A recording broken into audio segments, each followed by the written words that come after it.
La vision utopique du monde que nous avons serait focalisée sur une île sans doute perdue dans le Pacifique qui regrouperait quelques milliers d'hommes. Ces hommes, ces citoyens, vivraient tous en communauté et surtout sur le fondement principal de l'égalité. Donc pour cela, pour vivre dans cette égalité, mais en même temps une sécurité, une bonne entente et surtout beaucoup de plaisir, quatre élus du peuple les représenteraient et pourraient ainsi vraiment diriger donc l'île appelée.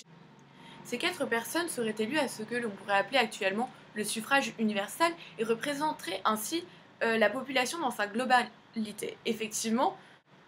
chaque élu, chaque choisi, devra représenter une tranche d'âge. Pour cela, un choisi doit avoir entre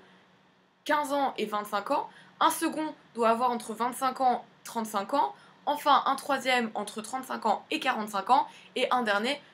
qui régira donc qui dirigera donc le pays entre ses 45 et ses 55 ans. Donc ces quatre choisis, ces quatre élus devront donc englober la totalité de la direction du pays et pour cela chacun se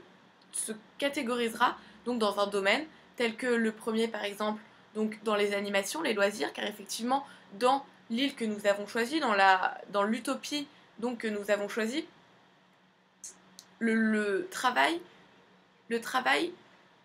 est absolument nécessaire et le travail est indispensable. Cependant, évidemment, après chaque journée de dur labeur, un temps de loisir et d'épanouissement est évidemment proposé, du temps libre pour s'épanouir et peut-être grandir intellectuellement. Donc, enfin, un second élu, lui, sera chargé donc de maîtriser tout ce qui est l'économie afin de clarifier la monnaie d'échange qui sera, selon nous, la littérature, les connaissances, le savoir. Effectivement, nous avons jugé très intéressant de créer un monde dans lequel la littérature serait ce qui primerait particulièrement, donc ce qui différenciera les uns des autres. Et donc pour cela, afin d'acquérir un besoin ou un produit, il sera indispensable, il sera nécessaire de fournir donc aux commerçants une connaissance qu'il n'a pas encore acquis, donc une information qui le rendrait encore plus intelligent en quelque sorte et qui élargirait donc ses connaissances personnelles. Donc enfin, un troisième élu, lui, sera chargé de tout ce qui est la culture et l'éducation, car évidemment, dès leur plus jeune âge, environ leurs 5 ans, les enfants seront suivis jusqu'à environ leurs 20 ans pour les aider donc à grandir intellectuellement et physiquement, à développer chez eux un sens critique et aussi fondamentalement à trouver donc la voie qui leur correspond avec un métier qui sera donc à leur image et ainsi pour leur forger une personnalité chacun différente.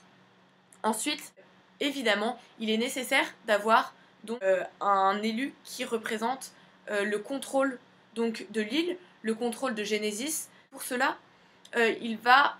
s'occuper d'organiser tout ce qui caractérise donc les lois, la justice, les délits, les fraudes, mais aussi les récompenses qui pourront être attribuées ou les reconnaissances qui pourront être disponibles.